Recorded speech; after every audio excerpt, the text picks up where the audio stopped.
ನೋಡಿ, ನಿನ್ನೆ ಬೆಳಗ್ಗೆ ಮೊಳಕೆರ ಗ್ರಾಮದಲ್ಲಿ ಒಂದು ಭಯಂಕರವಾದಂಥ ಸೂಟಕ ಆಗಿದೆ. ಹಿಂದೆನೂ ಕೂಡ ಅದೇ ಸ್ಥಳದಲ್ಲಿ ಆಗಿತ್ತು. ಈಗಲೂ ಕೂಡ 6 ತಿಂಗಳ ನಂತರ ಮತ್ತೆ ಅದೇ ಸ್ಥಳದಲ್ಲಿ ಆಗಿದೆ. ಆಗಿದ ತಕ್ಷಣ ನಾನು ಜಿಲ್ಲಾ ಉಸ್ತುವಾರಿ ಸಚಿವರ ಜೊತೆಯಲ್ಲಿ ಚರ್ಚೆ ಮಾಡಿ ಇವತ್ತೀಗ ನೇರವಾಗಿ ಒಂದು ಅರ್ಧ ತಾಸು ಬಿಟ್ಟು ಉಸ್ತುವಾರಿ ಸಚಿವರು ನಾನು ಕೂಡ ಮೊಳಕೆರೆ ಗ್ರಾಮಕ್ಕೆ ಭೇಟಿ ಕೊಡ್ತಾ ಇದ್ದೀವಿ.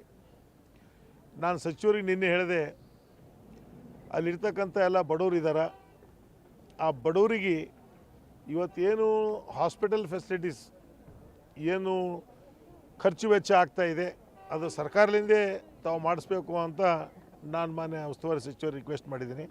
ಉಸ್ತುವಾರಿ ಸಚಿವರನ್ನು ಎದುರುಗಡೆನೇ ಜಿಲ್ಲಾಧಿಕಾರಿಗಳಿಗೆ ಫೋನ್ ಮುಖಾಂತರ ಮಾತಾಡಿ ಇದು ಏನು ಖರ್ಚು ವೆಚ್ಚ ಬರ್ತಾ ಇದೆ ಅದು ಸರ್ಕಾರದಿಂದ ಭರಿಸಬೇಕು ಅಂತ ಕೂಡ ಹೇಳಿದ್ದಾರೆ.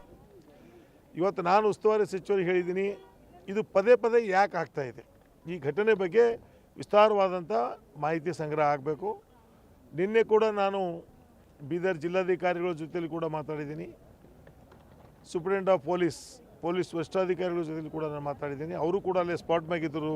ನಮ್ಮ ಪೊಲೀಸ್ ವರಿಷ್ಠಾಧಿಕಾರಿಗಳು DC ಅವರು ಹೈದ್ರಾಬಾದಲ್ಲಿದ್ದರು ಅಂತ ಹೇಳ್ತಾಯಿದ್ರು.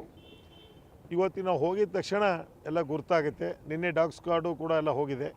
ಇವತ್ತು ಅಲ್ಲಿ ಹೋಗಿ ಮೊಳಕೆರೆ ಗ್ರಾಮಕ್ಕೆ ಹೋಗಿ ಭೇಟಿ ಕೊಟ್ಟು ಮತ್ತು ಅದ್ರ ಬಗ್ಗೆ ಏನು ಕ್ರಮ ತಗೊಳ್ಬೇಕು ಅದು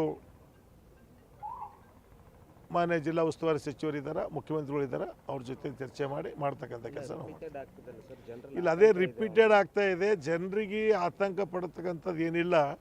ಅದು ಏನಾಗಿದೆ, ಒಂದು ಏನೋ ಬ್ಯಾರಲಲ್ಲಿ ಸ್ವಲ್ಪ ಕೆಮಿಕಲ್ ಇತ್ತು ಅಂತ ಹೇಳ್ತಾ ಇದ್ದಾರೆ. ಈಗ ಎಲ್ಲ ಹೋಗಿದ ಮೇಲೆ ಗುರ್ತಾಗಬೇಕು.